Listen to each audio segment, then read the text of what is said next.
बिस्मिल्लाहिर्रहमानिर्रहीम। आज के प्रोग्राम के साथ मैं हूं नुसला मलिक। नाज़रीन, बिलावल भुट्टो ज़रदारी ने पाकिस्तान अवामी तहरीक डॉक्टर तहरुल कादरी साहब की जमात के साथ मिलकर लाहौर का इंतखाब लड़ने का फैसला किया और आज उन्होंने लाहौर के अंदर एक शानदार जलसा भी किया है।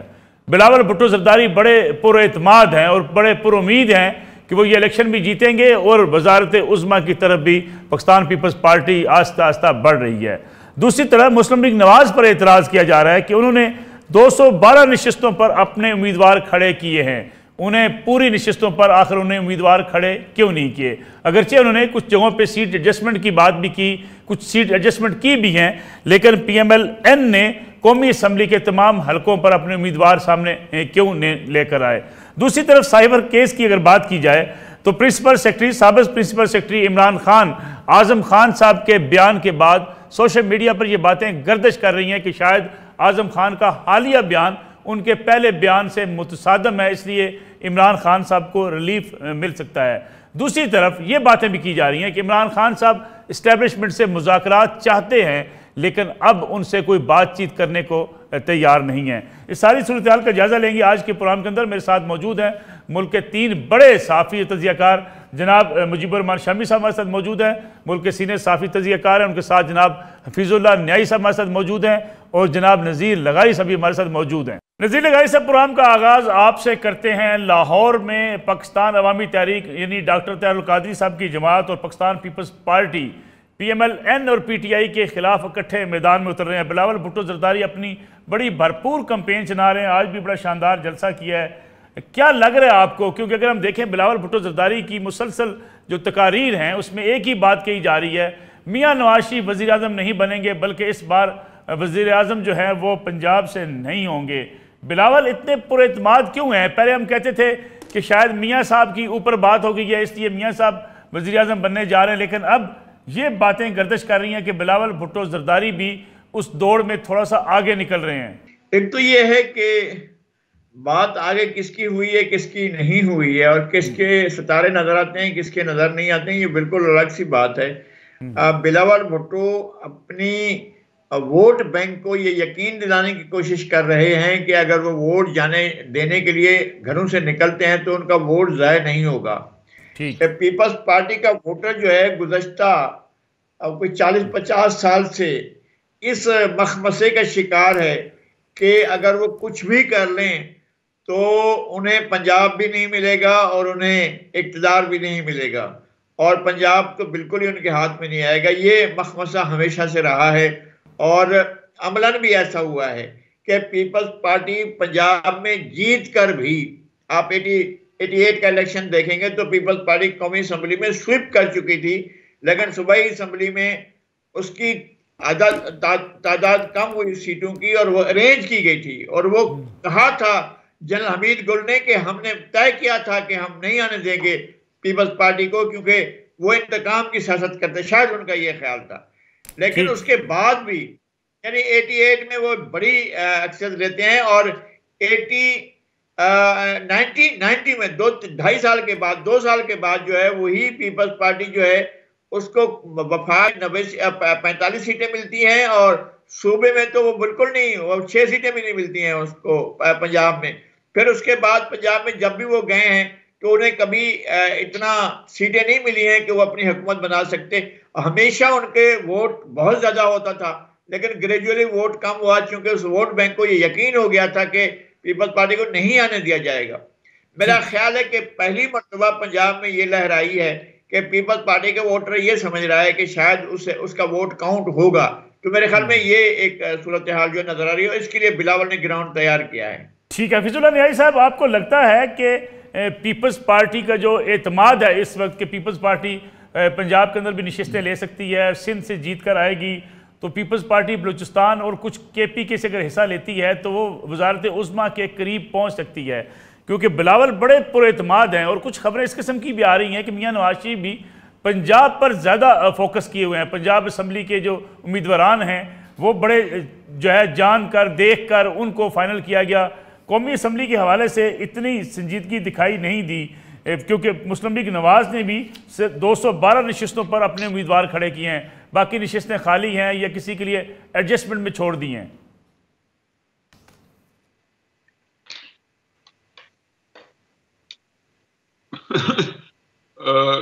मलिक साहब, अब यहाँ पे हमारे माशाल्लाह इतने आप जहांदीदा किस्म के दानिश्वर नामवर लोग बैठे हैं। नजीर लगाई साहब है यहाँ पे। ये बड़ी एक दिलचस्प सूरत हाल है। मेरा ख्याल है कि अगर हम बारीक बीनी से, अंग्रेजी से जो भी तबसरा करेंगे, ज़रा हम तब से ही कर सकते हैं। हमारे पास कोई क्रिस्टल बॉल तो है नहीं, चाहे तुम निकाल नहीं सकते, ना सितारों का हाल जानते हैं। तो मैंने ये देखा कि अपने अपने मदों में, अपनी अपनी पैराए में हम सारे सही कह रहे होते हैं, क्योंकि सूरत हाल अजीबो गरीब किस्म की है। पहली बात तो यह है कि मैं एक स्टेटमेंट दे दूं बात करने से पहले, और ये मैं 2-3 दिन से मैंने सोचा कि ये इसके बगैर मैं जब भी कोई बात करूंगा यही करूंगा, यही से शुरू करूंगा। हमारी एस्टेब्लिशमेंट ने इस मुल्क के साथ जो मजाक उड़ाया है जी जी, और जिस तरीके से इस मुल्क को जहां जहां पहुंचाया है, मैं हैरान रह जाता हूं कि पता नहीं इस मुल्क ने सबसे ज्यादा फायदा, सबसे ज्यादा जो जिनको कहना चाहिए सहूलतें, फैसिलिटी, जो हमारे वसाइल हैं, आज भी आप कंपेयर कर लें तो जो उनको अवेलेबल हैं और राइटली हैं, मैं उसको ये नहीं कोई तनकीद नहीं कर रहा हूँ। हर बंदा अपनी फौजों को अच्छे तरीके से, कंटोनमेंट्स के, उनके रहन सहन से, सिपाही से लेके जर्नैल तक या जर्नैल से लेके सिपाही तक, वो एक आम पाकिस्तानी शहरी के जो मजदूर से लेके वजीर आजम तक, उसके मुकाबले में जो रियासत जो उस वसाइल देती है वो उन बेहतर है। अब पता नहीं क्या गलती हुई है कि इसके बावजूद वो जो कुछ करते हैं वो बुनियादी तौर पर रियासत से ही बदला ले रहे होते हैं। मैं एक और डिस्क्लेमर भी दे दूं, और जो मैं कई दफा दे चुका होता हूँ लेकिन आज रेलेवेंट है। वो डिस्क्लेमर ये है कि मैं आज की सूरत हाल जितनी भी है तो उसमें मैंने भी ज़ाहिर है अभी जो कुछ लोगों को ज़दोकोब करना है, कुछ लोगों की सताइश करनी है या गुजाइश निकालनी है, तो इसमें उन लोगों को कोई कसूर नहीं है। ना तो इस मुल्क को तबाह बर्बाद करने में या बेड़ा गर्क करने में मैं मुजीबुर रहमान को सफ़े अव्वल का बंदा समझता हूँ, ना जुल्फ़िकार भुट्टो साहब को, ना नवाज शरीफ साहब को, ना कोई काफ लीग की हुकूमत में से किसी को, ना बेनज़ीर साहब को, ना नवाज शरीफ साहब को, ना इमरान खान को। ये ठीक है कि इनमें से अक्सरियत जो है उसको एस्टेब्लिशमेंट ने बड़े ही इत्मीनान के साथ उनकी तख्लीक की है और उनको जो है बाम अरूज तक पहुंचाया। अब आ जाएंगी 1988 का एक मैं बात जरा थोड़ा क्लियर करता जाऊं, नजीर लगारी साहब से जसारत करते हुए कि 1988 का इलेक्शन जो है इसके ऊपर बड़ी तहकीक हुई है, हमारे यहाँ नहीं हुई लेकिन इंटरनेशनल बैन अवी सतह पे अच्छी इसकी डिटेल में हकायक के साथ इसके ऊपर लिखा गया। अमरीकियों ने वो इलेक्शन अपनी नाक के नीचे कराया और उन्होंने उसमें इनको हिलने नहीं दिया, बल्कि मेरा ये ताना होता था बाद में जनरल हमीद गुल साहब से या ISI के जो बड़े बड़े चुकादी रहे कि हजूर आप अगर आप इतने होते तो फिर 1988 का इलेक्शन अपने मुताबिक ले लेते, नहीं ले सके। ये ठीक है कि बेनज़ीर साहबा को इससे ज्यादा नशिस्तें मिलनी चाहिए थी, वो सादा अक्सरियत नहीं ले सकी थी 1988 में, लेकिन पंजाब के अंदर नजीर साहब उनकी ऊपर नीचे यही पोजीशन रही थी। लेकिन सर 8 फरवरी को क्या हो रहा है 2024 को जाई साहब? अच्छा मैं चलो क्विक फिक्स करता हूँ, एक दो चीजें थी मेरे ख्याल से जो मेरे सामने है तो मैं उनको क्लियर करता जाऊँ। अब आ जाएंगी कि हमारा जो कुछ आपके 8 फरवरी को आने हैं, ये इलेक्शन जो है ना 8 फरवरी का इलेक्शन, इसने इस मुल्क के साथ इससे बड़ा भूडा मजाक नहीं हो रहा। दो बातें हतमी है कि जूतियों में दाल बंटने वाला लतीफा इस्तेमाल कर, मुहावरा इस्तेमाल कर लूं या बंदर बाट इस्तेमाल कर लूं, जिसको मर्जी आप लगा लें, तो ये आपके पास सामने है। अब जब ये होना है तो इसका मतलब है कि जो भी आएगा, जो स्क्रिप्ट लिखा हुआ है उसके मुताबिक वो कोई ये जो हम हमारी एक्टिविटीज हो रही हैं या अवामी जो हमारी एक हलचल मची हुई है इसके मुताबिक नहीं होगा। ठीक है बस। और आना किसने है कि एस्टैब्लिशमेंट आया एक ही सोच के साथ चल रही है पिछले 6 महीनों से, मैं ज्यादा दूर नहीं जाता हूं, नहीं एस्टैब्लिशमेंट 6 महीने पहले जो सोच थी वो 5 महीने बाद 4, 3, 2 और आज के दिन उसमें कई दफा री अलाइनमेंट हुई है, री एडजस्टमेंट हुई है। कई दफा हो सकता है कि आज के बिलावल साहब के लिए भी कोई एक संजीदा गौर व खौज हो रहा हो बाकी ये है कि बिलावल यानी साहब आप कह रहे हैं कि चीजें बदलती रही हैं 6 माह के दौरान। पीटीआई के वोटर्स की जा रहा है, पीटीआई का वोटर्स या घर से नहीं निकलेगा या वो कद्दू को दे देगा, बैंगन को दे देगा। ये मेक नो मिस्टेक, ये 97 नहीं है कि पीएस पार्टी का वोटर घर बैठ गया था। मैं आता हूं वापस आपकी तरफ, घर से या निकलेगा नहीं। ठीक है, मैं वापस वापस आता हूं। मुजीबुर रहमान शामी साहब भी हमारे साथ मौजूद है, मुल्क के सीनियर साफी तजियाकार हैं। शामी साहब, कुछ दिनों से हम देख रहे हैं कि बिलावल भुट्टो जरदारी इस बात को बार बार कह रहे हैं कि इस बार जो है वो मियां नवाज शरीफ वज़ीर आज़म नहीं बनेंगे, बल्कि पंजाब से ही वज़ीर आज़म नहीं होंगे। साथ आज पाकिस्तान अवामी तहरीक तैयब कादी साहब की जमात उनके साथ मिलकर उन्होंने जलसा भी किया। लग क्या रहा है आपको, जो न्याई साहब बात कर रहे हैं कि 6 माह के दौरान इस्टेब्लिशमेंट की भी सोच में बदलती रही हैं कुछ चीज़ें, कभी बिलावल भुट्टो जरदारी आगे, कभी मियां नवाज शरीफ आगे, कभी कहीं बातचीत का अमल शुरू होने की बातें, ये सारी चीज़ें ऐसी हैं जैसे न्याई साहब देख रहे हैं? देखिए, बिलावल भुट्टो जरदारी साहब जो हैं वो एक पार्टी के सरबराह हैं, उसकी कैंपेन चला रहे हैं। उस पार्टी ने उनको वजीर आजम के ओहदे के लिए उम्मीदवार नामजद किया है, तो वो जाहिर है वो अपने हरीफों पर इसी तरह से वार करेंगे, तनकीद करेंगे और अपना रास्ता निकालने की कोशिश करेंगे। वो खुद लाहौर से इलेक्शन लड़ रहे हैं। अब अगर लाहौर से कामयाब हो जाते हैं तो लाहौर को भी एक उम्मीदवार मिल जाएगा उनकी सूरत में भी, ठीक। और अगर नहीं कामयाब होते तो बहरहाल कहीं ना कहीं से तो कामयाब होंगे ना। तो ये तो सियासत का जो मामला है वो उसका मामूल का हिस्सा है। इस बारे में हम क्या कह सकते हैं? उनको हक हासिल है कि अपने हरीफों पर तनकीद करें और उनके हरीफों को भी हक हासिल है कि उसका जवाब दें। अभी हमारे आसन इकबाल साहब कह रहे हैं कि नारोवाल का मुकाबला कर ले लाड़काने से, और अगर नारोवाल बेहतर हुआ तो फिर आप बताइए, फिर आप क्या जवाब देंगे? और वो कहते हैं कि नारोवाल का मुकाबला नहीं कर सकता लाड़काने जो है। तो ये चीज़ें चलती रहती हैं। जहाँ तक हफीजुल्लाह नियाज़ी साहब का ताल्लुक है, भाई वो तो बड़े दानिश्वर हैं और मैं तो उनसे बहुत सीखता हूँ, और अगरचे मुझसे उम्र में छोटे हैं लेकिन उनकी जो परवाज़ है वो तो बहुत दूर दूर तक है।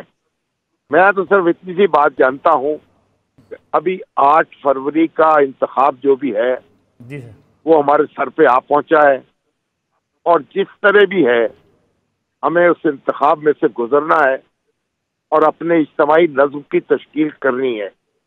और जो पीटीआई के वोटर्स हैं उनको भी चाहिए पूरे जोशो खरोश से इसमें हिस्सा लें, और मुखालिफ जमातें जो हैं वो तो मैदान में हैं ही। तो ये इंतखाबी अमल को आगे बढ़ाकर ही हम मुस्तक़बिल की तरफ बढ़ सकेंगे। अगर ये इंतखाबी अमल जो है वो आगे ना बढ़ा तो हमारे लिए ज़्यादा मुश्किलात पैदा हो जाएंगी। इसलिए आगे की तरफ कदम बढ़ाना चाहिए, पीछे की तरफ नहीं देखना चाहिए। लेकिन शामी साहब, अगर ये जो मुसलसल एक प्रोपेगेंडा किया जा रहा है, ये एक राय बनाई जा रही है कि इलेक्शन हो भी जाए कोई फ़ायदा नहीं है, सियासी बहरान ख़त्म नहीं होगा, क्या आप इसे समझते हैं कि सियासी बहरान ख़त्म नहीं होगा? क्योंकि कुछ लोग ये राय रखते हैं कि इलेक्शन के बाद शायद मामलात बेहतर हो सकते हैं।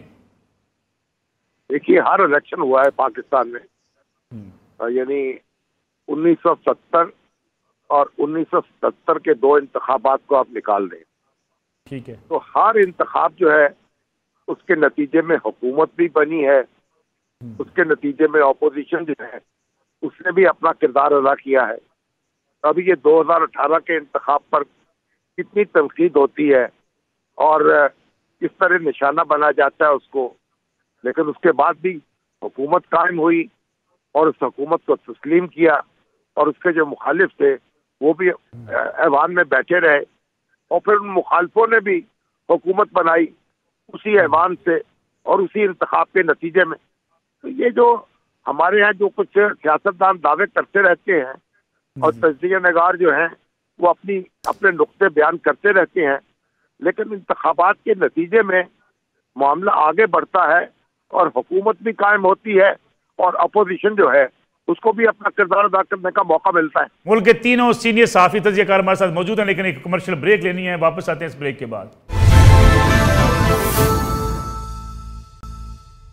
प्रोग्राम में एक बार फिर खुश आमदीद। नज़ीर लगारी साहब, जो शामी साहब ने बड़ी बुनियादी बात की है कि जब भी इंतखाबात हुए हैं, हुकूमत बन गई, उसके मामलात चलना शुरू हो गए, तो आपको भी लगता है कि मामलात बेहतर हो जाएंगे, सियासी बहरान में कमी आएगी? हुकूमत से पहले, जब इलेक्शन से पहले बातें की जाती हैं कि इलेक्शन कबूल नहीं करेंगे, लेकिन हमने देखा कि तमाम सियासी जमातों ने इलेक्शंस कबूल भी किए, पार्टिसिपेट भी किया, हुकूमत साजी के अमल में भी शरीक हुए। क्या इस बार भी लगता यह है कि इलेक्शंस के बाद जो है वो हालात नॉर्मल हो जाएंगे? मेरा यही ख्याल है, मैं एग्री करता हूँ शामी साहब से। पाकिस्तान जो इलेक्शन है, इस प्रोसेस जो है ये आगे बढ़ने का काम है। ऐसा नहीं है कि हम इलेक्शन के प्रोसेस के बाद, और हर इलेक्शन ऐसा भी नहीं है कि 77 की तरह हो कि जनाब फिर उसके बाद उसको ख़त्म करने के लिए पूरी कोशिशें शुरू हो जाएं। लेकिन जो भी इलेक्शन हुआ है उसके अंदर हमें शिकायत रही है, हर इलेक्शन के अंदर शिकायत रही है कि धांधली हुई है, उसमें मैनेजमेंट हुई है, उसमें इंजीनियरिंग हुई है, उसके अंदर बहुत कुछ खराबियां हुई हैं, और खराबियां हमेशा से रही हैं, कोई नई नहीं है। और जो न्यायी साहब की शिकायत है वो बिल्कुल अपनी जगह पर दुरुस्त है।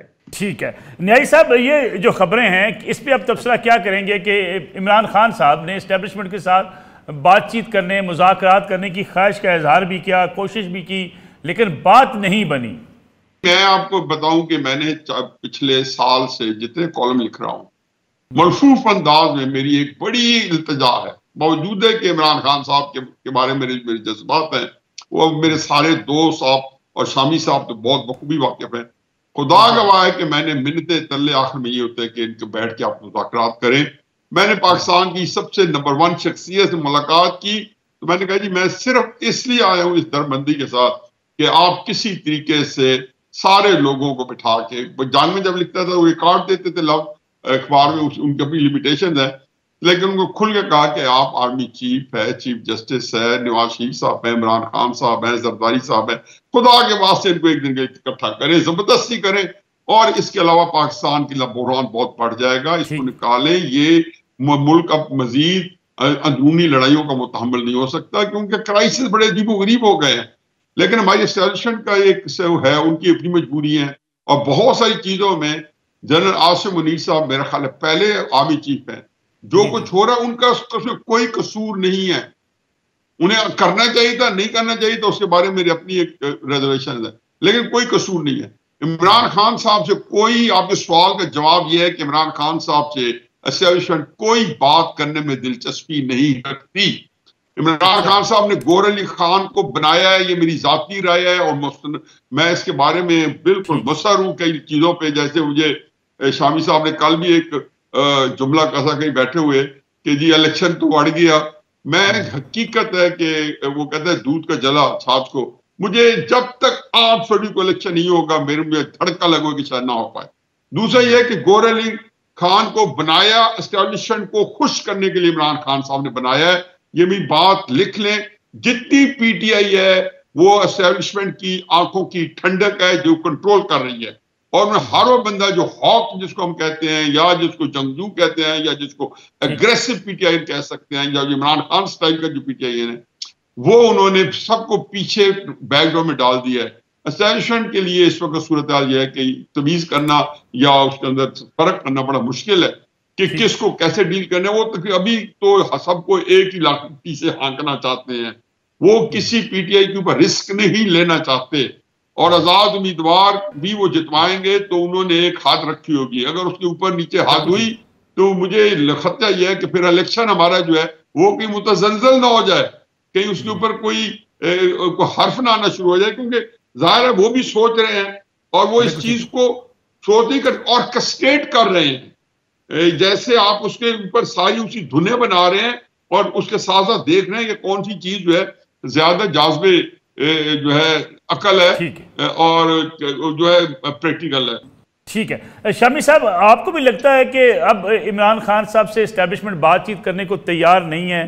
क्योंकि खबरें काफ़ी अरसे से ये गर्दिश कर रही थी कि पीटीआई चाहती है बातचीत हो, लेकिन कुछ बयान भी इमरान खान साहब के सामने आए, गैर रस्मी गुफ्तगू भी की उन्होंने जेल के अंदर, लेकिन दूसरी तरफ से कोई उन्हें जवाब मिल नहीं रहा। एस्टेब्लिशमेंट के और उनके माबैन दूरियां बहुत बढ़ चुकी हैं, वापसी का कोई इम्कान नजर नहीं आता।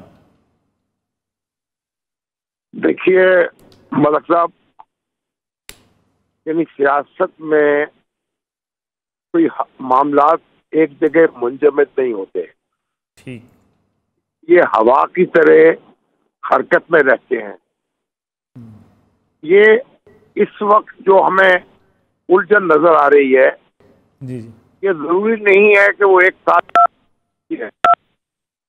अब नवाज शरीफ 18 में उनके साथ क्या हुआ, क्या दुर्गत बनी, उस वक्त तस्वुर किया जा सकता था कि सभी के मामला उनके काबू में आएंगे और जो लोग आज उनको निकालने के दरपे हैं कल उनके रास्ते में आके बचाएंगे।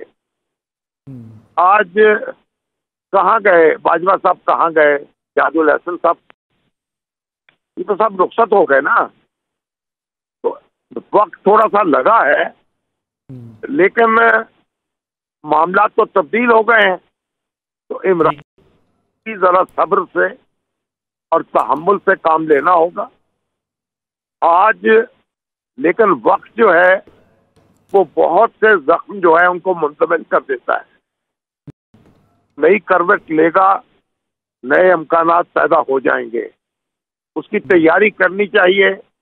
अगर उसकी तैयारी वो कर लेंगे, अपने पत्ते अच्छी तरह से फेंटेंगे और अच्छी तरह से खेलेंगे, तो हो सकता है कि मामला उनके हक में तब्दील हो जाए। लेकिन वक्त लगेगा, इंतजार करना पड़ेगा, एक दायरा जो है उसे मुकम्मल करना पड़ेगा। इसलिए मेरा ख्याल है मायूसी की जरूरत नहीं है, लेकिन की जरूरत भी नहीं है। नज़ीर लगारी साहब, जो हम बात कर रहे थे कि इस्टेब्लिशमेंट कसूरवार, सियासतदान कसूरवार, लेकिन कभी हमने ये भी नहीं देखा कि सियासतदानों ने मिल बैठकर कोई ऐसी एक एजेंडे पर मुत्तफिक हुए हों कि हमने जमहूरियत के लिए, हमने अपने आप को पार्लियामेंट की बालादस्ती के लिए कैसे ताकतवर बनाना है। सियासतदान तो एक दूसरे की टांगें खींचते रहे हैं, फिर इस्टेब्लिशमेंट से हम गिले कैसे कर सकते हैं? बिल्कुल ऐसा हुआ है। 70 में तो ऐसा हुआ, इलेक्शन के बाद जो है मुल्क दो लख्त हो गया। 70 के बाद एक मुआवजा था कि तमाम फरीकैन बैठें और एक आइन पर इत्तफाक करें। ये तारीख का, पाकिस्तान की तारीख का बहुत बड़ा वाक़या था कि एक आइन पर मुत्तफिक हुए और वो इज्तिमाउ ज़िद्दैन था। वो एक दूसरे के खिलाफ बात सुनने को भी रवादार नहीं थे। वली खान एक तरफ थे, भुट्टो साहब एक तरफ थे, मुफ्ती महमूद एक तरफ थे, और जो भी लीडर थे वो टावरिंग लोग थे। उसके बाद 90s का बुरा दौर था। उसके बाद इन्होंने बैठकर तय किया था कि जनाब ऐसे करते हैं, मिसाक जमहूरियत करते हैं। लंदन में जाकर इनकी मुलाकातें हुई हैं, हम इन तमाम चीजों के शाहिद हैं। बल्कि मैं ये आपको मैं बता देता हूं कि इन दोनों शरीफ साहब से कोई मेरी 6-7 घंटे की मुलाकात हुई थी जद्दा में, फिर बेनजीर भुट्टो से उसके बाद मेरी उनसे तकरीबन वो भी 7-8 घंटे की मीटिंग हुई थी और हमने बहुत सी चीजों को डिस्कस किया था। वो नहीं है, मैं नहीं कहता कि मेरी कोशिश थी, लेकिन ये कि ये जो मफाहमत की फिजा पैदा की थी और जिसके बाद जाकर इन्होंने लंदन में मिसाक जमहूरियत किया था, तो ये सियासतदानों का मिल बैठना था। ऐसा नहीं है कि सियासतदान मिल नहीं बैठे। सिर्फ अफसोसनाक सूरत हाल ये है कि ये इमरान खान ऐसे आए थे जो किसी से बात करना नहीं चाहते थे, किसी से हाथ मिलाना नहीं चाहते थे, किसी को अपने किसी भी सूरत में स्पेस देने को तैयार नहीं थे और किसी सूरत में, और ये भी जानते थे कि वो जिस घोड़े पर बैठे हो घोड़ा गिरा देता है, बिल्कुल तेजी से गिराकर सवार को नीचे फेंककर आगे बढ़ जाता है। वो देख चुके थे इन चीजों को और उनके सामने हुआ था, लेकिन वो उसी सवारी पर बैठकर वो सब कुछ करते हुए वो आगे बढ़ रहे थे कि जनाब मैं इसको भी कुचल दूंगा, इसको भी कुचल, वो तो मेरे निशाने पर है, ये मेरे निशाने पर है, इसको नहीं छोड़ूंगा, उसको नहीं छोड़ूंगा। बाद में खुद उन्होंने अपने लिए राह वो की।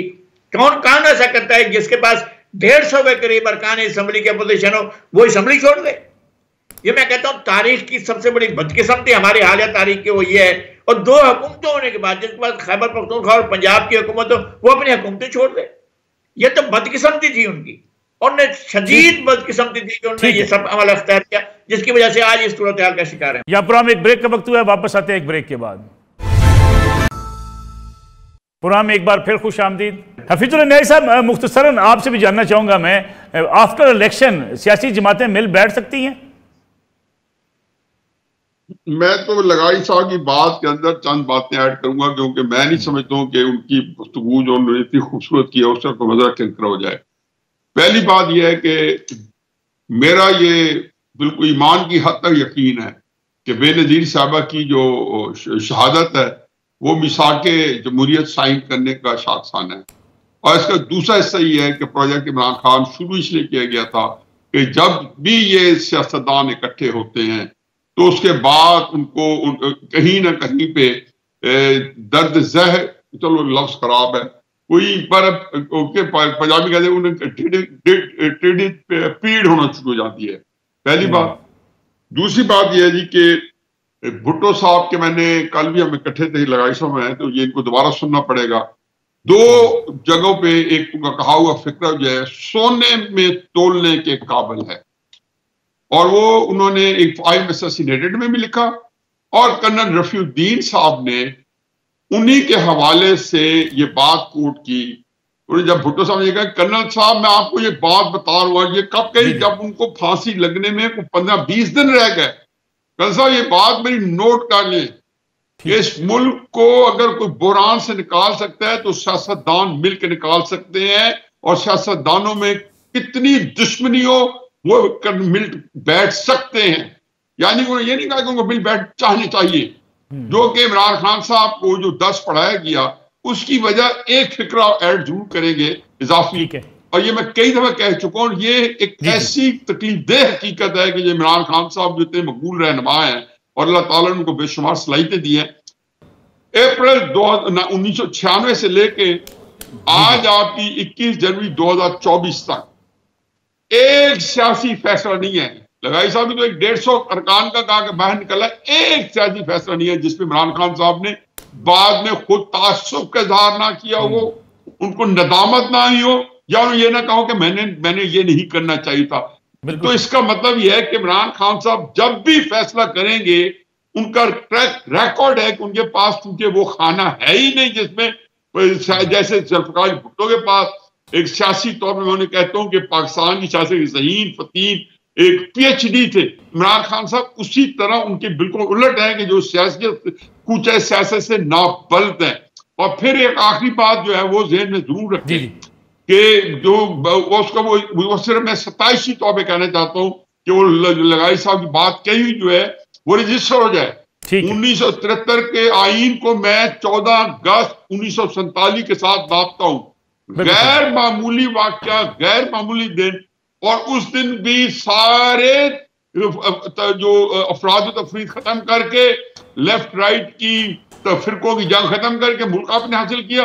मैं नहीं, आपने 1973 में एक मुत्तफिक आइन दिया, और हमारे दोस्त मुजीबुर शामी साहब का एक फिक्र जो है हमेशा से मैं सुन के थक नहीं आऊं, बल्कि मुझे अजबर हो चुका है। उन्होंने कहा कि इस मुल्क को जब ही 1973 के आइन को जिसने छेड़ा, बिल्कुल ठीक है, इसके अंदर तब्दीली की, वो पाकिस्तान, मेरे मुंह में खाक, वो पाकिस्तान के लिए जहर कातिल साबित होगा।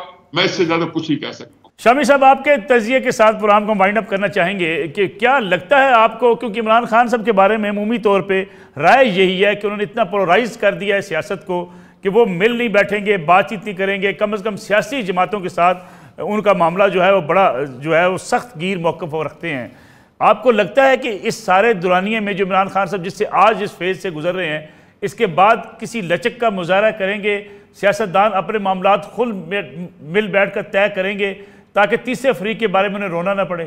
देखें, इमरान खान साहब पोलराइजेशन के नतीजे में तन्हा हो चुके हैं। जी जी, इस वक्त तहरीक इंसाफ जिस इब्तला से गुजर रही है, जी जी, कोई उससे हमदर्दी करने को तैयार नहीं है। उनकी सियासी जमातें उनके साथ खड़ा होने को तैयार नहीं है। उन्हें अपनी हिकमत अमली को तब्दील करना होगा, और तब्दील नहीं करेंगे तो फिर मामला संभाले नहीं जाएंगे। और तब्दील करेंगे, अब वो बैठे थे जो बहाली ये अदलिया तहरीक थी, उसमें बेनज़ीर भुट्टो साहब के साथ और नवाज शरीफ साहब के साथ इमरान खान खड़े हुए थे और उन्होंने तहरीक चला रहे थे मिलकर। तो उनको गौर करना चाहिए कि वो उनका जो मुस्तकबिल है वो सियासतदानों के साथ और सियासत के साथ जुड़ा हुआ है। अगर वो इज्तिमाई जिद्दोजहद पर यकीन नहीं करेंगे और उसका रास्ता हमवार नहीं करेंगे तो फिर उनके बारे में कोई कुछ नहीं कह सकता कि उनकी रात कितनी लंबी होगी और कहां जाके ठहरेगी। ये जो मौजूदा दौर जिससे वो गुजर रहे हैं, आप समझते हैं इससे वो कुछ सीख पाएंगे या अपने आप को रिव्यू करेंगे? रिव्यू करना चाहिए। आप भी देखिए, हर रोज उनका बयान आता है, मुझसे ये गलती हो गई, मुझसे वो गलती हो गई, मुझसे ये गलती हो गई, मुझसे वो गलती हो गई। कितनी गलतियां जो वो गिनवा चुके हैं, उनका एतराफ कर चुके हैं। तो बाद वर्ग वावेला जो है उसका कोई फायदा नहीं होता। आप उन गलतियों का एहसास करें और इदराक करें जो इस वक्त आपका काफिया तंग किए हुए हैं, जो आपके रास्ते की रुकावट बनी हुई है, उनको दूर करें। 2 साल के बाद, 3 साल के बाद फिर उनका इतराफ करने से कुछ नतीजा नहीं निकलेगा। इसलिए उनको ठंडे दिल से गौर करना चाहिए और अपनी मुश्किलात, अब तो उनका अपना मामला है, उसे कुशादा करने के लिए अपने रवैयों पर नजरसानी करनी चाहिए। बहुत बहुत शुक्रिया जनाब मुजीबुर रहमान शामी साहब, जनाब हफीजुल्लाह न्याई साहब और जनाब नज़ीर लगारी साहब हमारे साथ आज शरीक गुफ्तगू थे। नाज़रीन, ये आज का प्रोग्राम था। इंशाअल्लाह अगले जुमे रात 10:05 पर आपकी खिदमत में दोबारा हाज़िर होंगे। इजाज़त दीजिए। अल्लाह हाफिज़।